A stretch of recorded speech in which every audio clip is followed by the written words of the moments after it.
Let's get straight to the topic. Tirahin na natin to. Ngayon nga, maliwanag na sa atin kung ano yung pakay talaga ng USA team na kung bakit nila ni-recruit itong si Joel Embiid para maglaro sa kanilang national team. Bukod po sa US citizenship, sa Amerika din po pinanganak yung kanyang anak, na ito marahil yung isang dahilan kung bakit sa Amerika o USA team naglaro itong si Joel Embiid, na kahit pa meron din po siyang French citizenship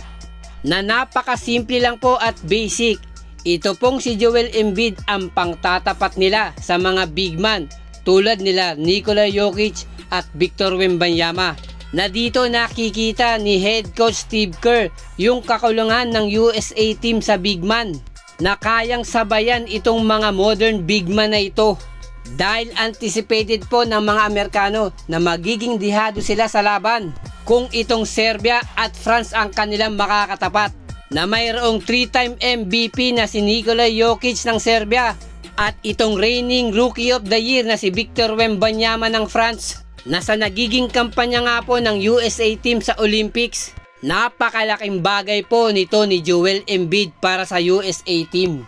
Nasa nakaraan nga pong laban kontra Serbia, si Joel Embiid lamang po ang naging stopper nitong si Nikola Jokic, at naging mainit din to in terms of points, na isa po itong si Joel Embiid ang tumulong sa greatest comeback ngayon sa Olympics ng USA team kontra Serbia. Nasa gold medal match nga po makakatapat ng USA team ang home team na France, na sa magiging laban nga po ng USA at France para sa gold medal match, siguradong magagamit ng gusto itong si Joel Embiid, na ito nga pong si Joel Embiid ang pangtatapat ng USA team para kina Victor Wembanyama at Rudy Gobert, na dito po makikita natin kung gaano katalino talaga ang mga Amerikano,